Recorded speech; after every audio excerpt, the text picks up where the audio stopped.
Now over the things to remember.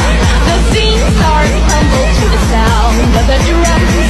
Oh boy, there ain't no need to fight the silent ring. It ain't no big thing, just show her a little. Assalamualaikum warahmatullahi wabarakatuh. Perkenalkan, saya Sukmawati, kelas 10 AKL 5. Saya akan mempresentasikan hasil infografis saya. Pada abad ke-16, Goa dan Talo adalah dua kerajaan yang sangat berpengaruh di wilayah Sulawesi Selatan.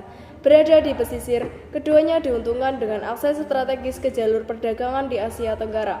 Awalnya, Goa dan Talo merupakan kerajaan terpisah, namun kemudian mereka bersatu di bawah perjanjian Rua Karoeng Ni Sere Ata, yang berarti dua raja tetapi satu rakyat. Dengan persatuan ini, Goa Talo menjadi kekuatan besar yang dikenal sebagai Kesultanan Makassar. Kemunculan kejayaan Goa Talo. Kesultanan Goa Talo mencapai puncak kejayaannya pada masa pemerintahan Sultan Alauddin pada tahun 1593 sampai 1639. Raja pertama yang memeluk agama Islam. Di bawah kepemimpinan Sultan Alauddin, Islam mulai berkembang di Sulawesi Selatan. Ini membawa perubahan besar dalam tata pemerintahan dan sistem nilai masyarakat. Goa Talo menjadi pusat penyebaran agama Islam di kawasan tersebut, sekaligus pusat perdagangan yang makmur. Penerusnya Sultan Hasanuddin, yang kemudian dikenal sebagai ayam jantan dari timur, melanjutkan kejayaan Kesultanan Goa Talo. Dengan ketegasan dan keberanian yang luar biasa, ia memperkuat angkatan laut kerajaan.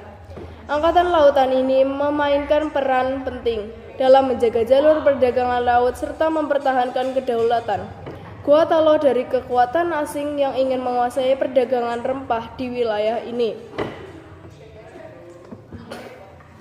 Sultan Hasanuddin menjadi hubungan dagang dengan pedagang diri sebagai bangsa seperti Portugis, Spanyol, Arab, Tiongkok, dan Melayu. Pelabuhan Makassar pun tumbuh sebagai pusat perdagangan internasional. Goa Talo terkenal sebagai tempat yang terbuka bagi pedagang dari seluruh penjuru, selama mereka tunduk pada hukum dan peraturan yang berlaku. Kejatuhan Kesultanan Goa Talo. Namun, kejayaan ini memunculkan ancaman dari VOC atau Various Illegal Initiative Complicate, perusahaan dengan Belanda yang berambisi menguasai perdagangan rempah di Nusantara.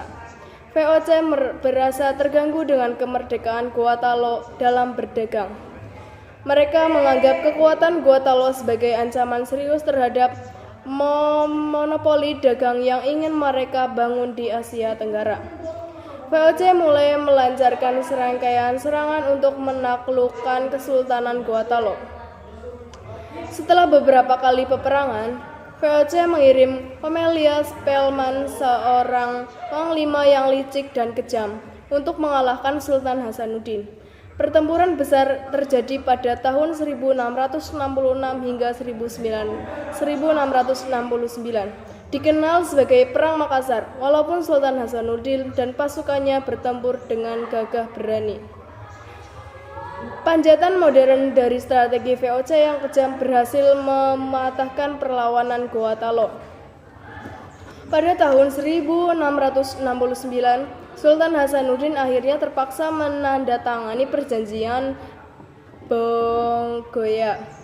Perjanjian ini merupakan Kesultanan Goa Talo karena membuat mereka kehilangan hak untuk berdagang bebas dan menjadikan VOC sebagai pengendali penuh jalur perdagangan di Makassar.